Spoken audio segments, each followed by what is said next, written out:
नमस्कार, मैं हूं ओम द्विवेदी। स्वागत करता हूं आपका स्टडी IQ के इस प्लेटफॉर्म पे। और आज मैं आपके साथ उत्तर प्रदेश की जो दैनिक खबरें हैं उन पर चर्चा करूंगा। और हमारी पहली खबर देख लेते हैं। NRIF की रैंकिंग में अगर आप देखेंगे तो जो आपका BHU है, बनारस हिंदू यूनिवर्सिटी, वो 5वीं बेस्ट यूनिवर्सिटी बन गया है भारत की। पहली कौन सी बना है इसके बारे में भी जानेंगे, और NRIF रैंकिंग होती क्या है ये भी हम देखेंगे। चलिए पूरी खबर देख लेते हैं।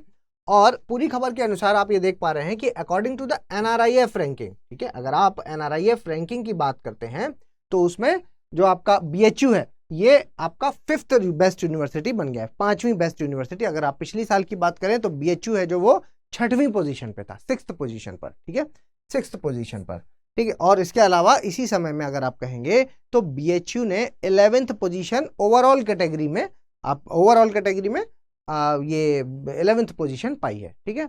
और एक और रैंकिंग IIRF, ये रैंकिंग की अगर आप बात करते हैं तो उसमें BHU नंबर 2 पर है। तो मतलब एक ऐसी यूनिवर्सिटी है जहां पर हर एक चीज का ध्यान रखा जाता है। देखिए किन बातों का NRIF की रैंकिंग के अंतर्गत ध्यान रखा जाता है, कैटेगरी कौन कौन सी, तो ओवरऑल नेशनल रैंकिंग देखी जाती है, university, engineering college, medical, management, pharmacy, law, ये सारी जो रैंकिंग है ये सब देखा जाता है, ठीक है। और in this ranking a new category agriculture and allied sector, इसका बड़ा ध्यान रखना है क्योंकि ये अभी हाल ही में बनाई गई नई रैंक, मतलब ये कैटेगरीज तो पहले से थी लेकिन इसमें ये 2 कैटेगरी हैं जो वो और इंक्लूड की गई हैं। कौन सी? एक आपकी कृषि और एक उसके साथ संबद्ध क्षेत्र, मतलब कि कृषि और एलाइड सेक्टर, ठीक है। तो ये इसमें जोड़ी गई है, ठीक है। तो ये चीज का आपको ध्यान रखना है।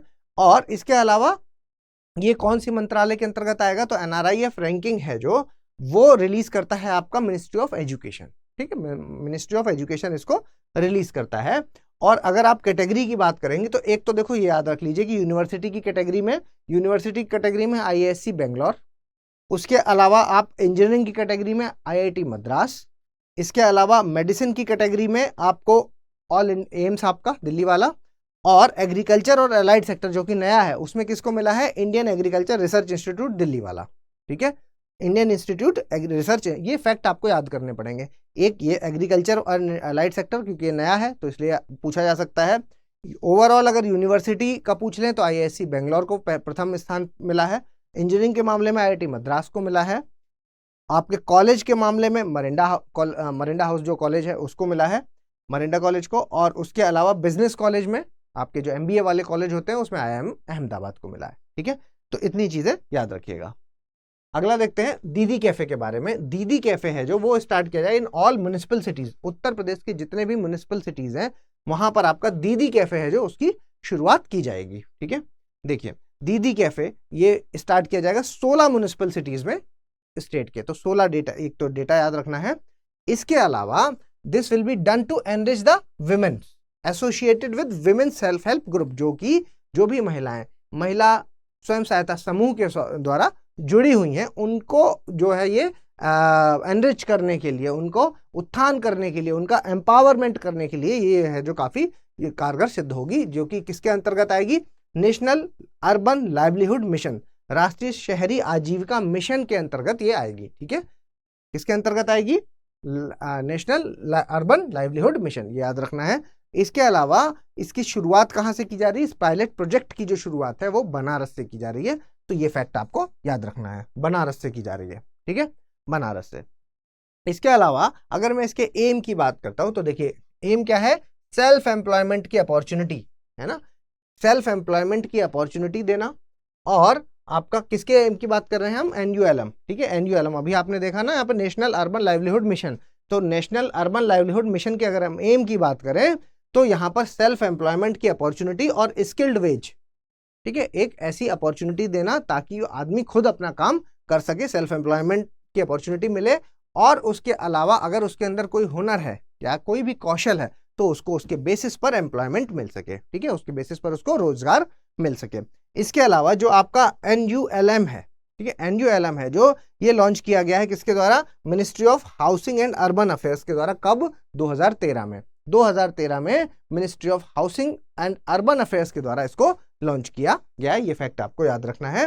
और द कोर आइडिया की अगर आप बात करें इस पूरे इनिशिएटिव की तो क्या है, एम्पावर द पुअर, जो गरीब है उनको सशक्तिकरण देना, उनको सशक्त बनाना with the right amount of resource and guidance, ठीक है, ताकि उनको सही मात्रा में रिसोर्स दिए जा सके और उनको अगर कोई काम खुद का करना है तो उनको गाइडेंस भी प्रोवाइड कराई जा सके, ठीक है। तो ये सारी चीजें आपको ध्यान में रखनी है NULM के बारे में। इसके अलावा आगे बढ़ने से पहले मैं आपको एक इंपॉर्टेंट इन्फॉर्मेशन दे देता हूं। ये हमारा कॉम्बो बैच से रिलेटेड इन्फॉर्मेशन है। ऐसे विद्यार्थी जो यूपीएससी के साथ यूपीपीएससी की भी तैयारी कर रहे हैं, उनके लिए ये जो कॉम्बो बैच है ये कारगर सिद्ध हो सकता है। क्यों? क्योंकि यहाँ पे मैं P2I बैच की बात कर रहा हूँ और ये प्री, मेंस और इंटरव्यू तीनों में आपका ध्यान रखेगा, ठीक है। इसकी फीस की बात करें तो 70,000 इसकी फीस है, लेकिन अगर आप मेरा कोड ओम लाइव इस्तेमाल करते हैं तो 32,999 इसकी फीस हो जाती है, ठीक है। और बैच की शुरुआत है जो वो 9 जून से होने वाली है शाम को 6 बजे, तो इसमें आप एडमिशन ले जल्द से जल्द। चलिए अगली खबर देख लेते हैं। अगली खबर है हमारी, यूपी गवर्नमेंट ने लॉन्च की एल्डर लाइन सर्विस, ठीक है। क्या है एल्डर लाइन? नाम से ही समझ में आ रहा है कि बुजुर्गों से संबंधित होगा। देखिए क्या है कि यूपी गवर्नमेंट ने लॉन्च की एल्डर लाइन सर्विस, ताकि एल्डरलीज हैं जो, उनको ओल्ड एज में एक छत मिल सके, शेल्टर मिल सके, ठीक है, जो रहने का की जगह उनको मिल सके। एल्डर लाइन नाम याद रखिएगा। इसके अलावा इस मिशन के तहत हेल्पलाइन नंबर क्या है? 14567, ठीक है। इस हेल्पलाइन में मतलब इस हेल्पलाइन से आप एक नंबर दिया गया जहां पर आप कांटेक्ट करके इसका लाभ उठा सकते हैं, ठीक है। तो ऐसे एल्डरली, ऐसे बुजुर्ग जिनके पास घर नहीं है, उनके लिए ये कारगर सिद्ध हो सकती है योजना। और ये इस इनिशिएटिव की अगर बात करें तो ये किसके दिमाग की उपज है? तो ये आपके जो मिनिस्टर ऑफ स्टेट हैं सोशल वेलफेयर के, कौन, क्या नाम है? आसिम अरुण, ठीक, उनके दिमाग की उपज मानी जा रही है। इसके अलावा सीएम ने 6R मंत्र दिया है ताकि एनवायरनमेंट को बचाया जा सके। आपने 3R के बारे में मेरे साथ 2-3 बार सुना है, लेकिन ये 6R क्या है? 6R को भी देख लेते हैं। देखिए यहां पर आप ये देख सकते हैं कि रेस फॉर लाइफ है जो, ये ऑर्गेनाइज किया कहां पर? गोरखपुर के अंदर। किस ओकेशन में? वर्ल्ड एनवायरनमेंट डे के ओकेशन में क्या रेस फॉर लाइफ को ऑर्गेनाइज किया गया, ठीक। कल हमने इसके बारे में पढ़ा भी था। और यहां पे 6R की बात की गई। क्या है वो 6R?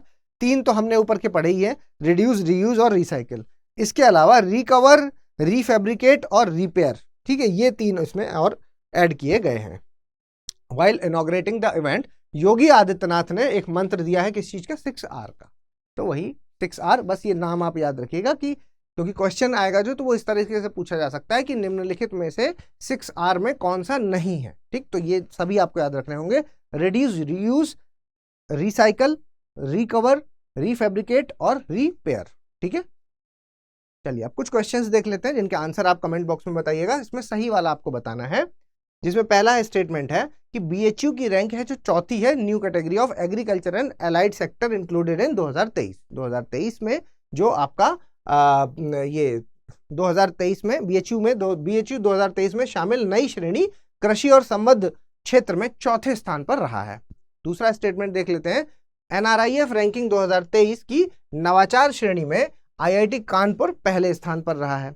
तीसरा स्टेटमेंट देख लेते हैं, BHU NIRF की जो रैंकिंग है 2023 की समग्र श्रेणी में 11वें स्थान पर रहा है। अगर आप ओवरऑल रैंकिंग की बात करें, ओवरऑल कैटेगरी की बात करते हैं, तो BHU ranked 11th in the NIRF ranking, ठीक। तो बताइए इनमें से कौन सा सही है। अगला देखते हैं, which scheme was recently launched by the Uttar Pradesh government to enrich the women associated with women's self-help group formed under the NULM, ठीक है। क्या है? दीदी कैफे है, दीदी रसोई है, दीदी का ढाबा है या दीदी मॉल है? क्या है? जल्दी बताइए इसका आंसर। अगला देखते हैं, और यहां पर एल्डरली लाइन सर्विस से संबंधित है और आपको गलत वाला बताना है, इनकरेक्ट वाला बताना है। देखिए, elder line service launched by the UP ministry of social welfare. दूसरा देखिए, under this service the age limit of elderly has been kept 60 year. तीसरा देखिए, under this mission a helpline number 14567 has been launched, ठीक है। तो क्या है इनमें से? गलत वाला आपको बताना है। अगला देखते हैं, Uttar Pradesh chief minister Yogi Adityanath give the mantra of how many R, कितने आर का मंत्र दिया है? 5, 6, 7 या 4? बताइए कितने का दिया है? जल्दी से कमेंट बॉक्स में इनके आंसर्स आपको बताने हैं, ठीक है। तो मेरे ख्याल से इन्फॉर्मेशन आपको पसंद आई होगी, तो प्लीज इसको लाइक, शेयर और सब्सक्राइब कीजिए। अगर आपको ये PDF चाहिए तो ओम द्विवेदी स्टडी IQ, इसमें आपको ये PDF में भेज दूंगा, वहां से आप डाउनलोड कर सकते हैं। इसके अलावा अगर आप मुझे कुछ सजेशन देना चाहें तो प्लीज कमेंट बॉक्स में सजेशन के माध्यम से बता सकते हैं।